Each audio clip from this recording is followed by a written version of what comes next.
Shalnai romai choyawi wati wamani bai telemura poro poroshodni kebangma wat tui lomoi thamakya khwai tuima tui pom pom ungja kiri korok tongmakya tongkosong lukurok bodol lukurok tonanok rei tui kosokjak mani bai sornathi sibirose khorok bomui matongna sibo tongkosong lukurokno nokni tubnani bagai horbuthanai brinderoni bkhaktibo chubachoni bagai ongkhorjaka tei kebangma rungrok sebrjaka tabsuk jora telemura poro poroshodo jotui gereng bawo sornathi sibir snamjaka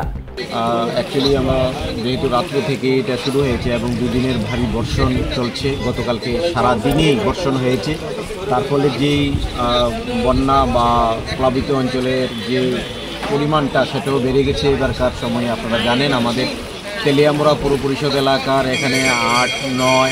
আমাদের 7, 3, 4, 5 এই এলাকাগুলি অত্র এলাকাগুলি সম্পূর্ণভাবে slam এলাকাগুলি বিশেষ করে জলের নিচে চলে গেছে প্রশাসনের পক্ষ থেকে এবং আমাদের বিধায়িকার নির্দেশে আমরা যারা আছে আমরা যুব মোর্চার থেকে ধরে সমস্ত অংশে লোকেরা প্রশাসন এবং জনপ্রতিনিধিরা মাঠে আছে এখন পর্যন্ত তারা রেস্কিউ করার জন্য ব্যবস্থা নেওয়া হয়েছে আমাদের প্রশাসন থেকে ডিজাস্টার ম্যানেজমেন্টের টিম পাঠিয়েছে আমাদের ফায়ার সার্ভিসের টিম এসেছে আমাদের ইতিমধ্যে ওনারা কাজ করছেন এবং আমাদের হসপিটালকে কাজে লাগানো হয়েছে তাদেরকে স্ট্যান্ড বাই রাখা হয়েছে চিকিৎসা পরিষেবার জন্য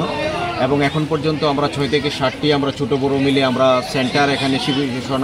শিবির শেল্টার হাউস আমরা দিয়েছি তাদেরকে থাকার জন্য এবং তাদের সকালের খাবার থেকে ধরে দুপুর এবং রাত্রির সম্পূর্ণ ব্যবস্থা আমাদের তরফ থেকে করা হয়েছে এখন পর্যন্ত আমরা চাই আমাদের নাগরিকরা যাতে একটু দুর্ভোগ না হয় অন্ততপক্ষে থাকা এবং খাওয়ার জন্য তাদেরকে রেস্কিউ করার ব্যবস্থা আমরা করছি কিন্তু এবার একটা বিষয় লক্ষ্য করা যাচ্ছে আমাদের যারা বন্যাপ্লাবিত এলাকায় যারা আছেন তারা ঘর থেকে বের হতে চাইছেন সেই দিক দিয়েও আমরা নজর রাখছি এবং আপনারা ইতিমধ্যেই দেখেছেন যে আমাদের রেস্কিউ টিম অলরেডি বুট নিয়ে গিয়ে তাদেরকে বাড়ি থেকে রেস্কিউ করে আনছে কতজন শরণার্থী হবে আশা করেন এই পরবর্তী এলাকার মধ্যে এখন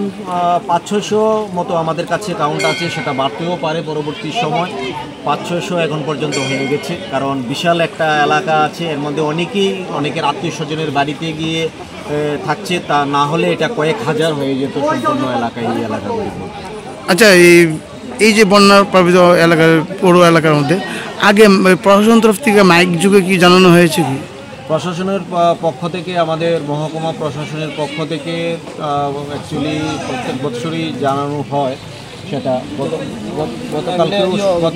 গতকালকেও সতর্ক করা হয়েছে মহকুমা প্রশাসনের পক্ষ থেকে মাইকিং করা হয়েছে কি মাইকিং করা হয়েছে কিনা ঠিক অবগত আমি নেই অ্যাকচুয়ালি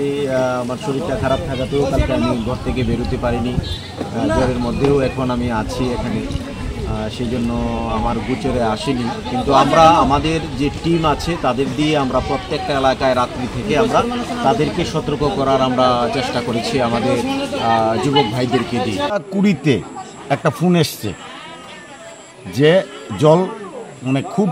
বেশি পরিমাণে মানে বাড়ছে কিসের জল মানে আমাদের খোয়াই নদীর জল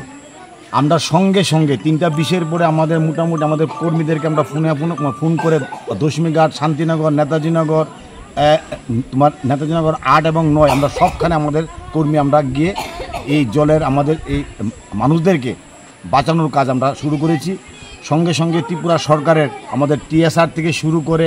আমাদের ফায়ার সার্ভিস থেকে শুরু করে এবং সিভিল মানুষ মানে তারা আপ্রাণ চেষ্টা করে প্রত্যেকটি মানুষকে ঘর থেকে বের করে একটা নিরাপদ স্থানে আমরা পৌঁছে দিয়েছি এখন পর্যন্ত কতজনকে এই যে আমরা এখন আছি নেতাজিনগরের 9 নং ওয়ার্ডের একটা পার্টে আছি এখানে আমরা 18 জন মানুষকে ঘর থেকে বাচ্চা সহ এবং গরু থেকে শুরু করে ছাগল থেকে শুরু করে আমরা সবাইকে 18 জন লোককে আমরা উদ্ধার করেছি এবং একটা নিরাপদ স্থানে আমরা ওদেরকে তোমার কত পরিবার এখন মানে জলের তলায় সব আমাদের 9 নং ওয়ার্ডের যে মানে স্লাম আমরা যে আমাদের যে তেলিয়ামুড়া পৌর পরিষদের যে অন্তর্গত যে স্লাম এরিয়া যে 50-60 পরিবার সব ক্ষতিগ্রস্ত হয়েছে এবং জল আমাদের 2017 সালের যে জল তা ছিল রেকর্ড সেই রেকর্ড এখন ভেঙে গিয়ে গেছে আচ্ছা প্রশাসন তরফ থেকে কি আগে মাইকিং করা হয়েছিল না কালকে সতর্কবার্তা দিয়েছে প্রশাসন থেকে আমাদের এসডিএম থেকে দিয়েছে আমাদের কাছে একটা খবর এসছে, আমাদের মাইকিং কি করেছে? মাইকিং করিনি, কিন্তু রেড অ্যালার্ট দিয়েছে। রেড অ্যালার্ট মানে মাইকিং না করলে অনেকে জানবো কেমনে? করেনি, কিন্তু মানে ফোন করেছে সতর্ক থাকার জন্য, মানে জল বাড়তে পারে এরকম একটা আশঙ্কা করে তারা মানে একটা রেড অ্যালার্ট দিয়েছে, কিন্তু মাইকিংটা করেনি। কিন্তু 3টার পরে জলটা বেড়েছে এবং আপাতত মানে সব তেলিয়ামুড়া পৌর পরিষদ থেকে শুরু করে এসডিএম থেকে শুরু করে সমস্ত প্রশাসনিক লোক এবং সিভিল সবাই আমরা কাজ করছি, এবং প্রত্যেকটি মানুষ, কোনো মানুষের হতাহত হয়নি, এবং মানে প্রত্যেকটি মানুষকে আমরা এখন তাদেরকে শেল্টার হাউস কোথায় দেওয়া হচ্ছে? নেতাজি নগরের 9 নং ওয়ার্ডের মধ্যে আমরা যে নতুন মোটর স্ট্যান্ডটা হয়েছে সেখানে আমরা শেল্টার হাউস করার ব্যবস্থা করেছি। কতজন এখানে সংখ্যাটা এখনো হয়নি, কিন্তু মানে খুব সম্ভবত 50, 60, 70 হতে পারে, আরো বেশি হতে পারে। নিচে যে সুকান্ত পল্লীটা আছে, সুকান্ত পল্লীতে 4 নম্বর ওয়ার্ড সবটাই রাত্র 2টার থেকে জল মানে বাড়া আরম্ভ হয়েছে, এখনো জল বাড়তেছে। আমরা মোটামুটি প্রায় এখানে 30 থেকে 35 জন ফ্যামিলিরা আমরা তুলছি, আর এমনিতে মানুষ আছে প্রায় 100-র উপরে পরিবার। কতজন ফ্যামিলি আছে এই এলাকায়? এখানে 165টা ফ্যামিলি আছে এই মানে নদীর কাছে একদম। তো সবগুলো ফ্যামিলি কি আইছে মনে করেন? 4-5টা ফ্যামিলি হয়ে গেছে, তারা আইসে না। আমরা গিয়ে দুইবার গেছি বুট নিয়ে, তারা কইছে আওয়ার লিগে, তারা আইসে না অনেক। আর বাকি যারা আজকে ইচ্ছুক তারা সবারই আমরা আনা হয়েছে, রুগী যারা আছে তারা সবাই আনা হয়েছে। প্রশাসন তরফ থেকে কি কোনো মাইকিং করা হয়েছিল না? না, কোনো মাইকিং টাইকিং করা হয়েছে না। এই যে জল বাড়তেছে কোনো মাইকিং করা হয়েছে? না, আমরা আমাদের গ্রামের ছেলেরা রাত্রেবেলা ক্যারাম খেললে বাড়িতে গেছে, তো 11টা, 11:30 সময় আমার ফোন করছে, এই সময় 1টা বাজে যে জল বাড়তেছে।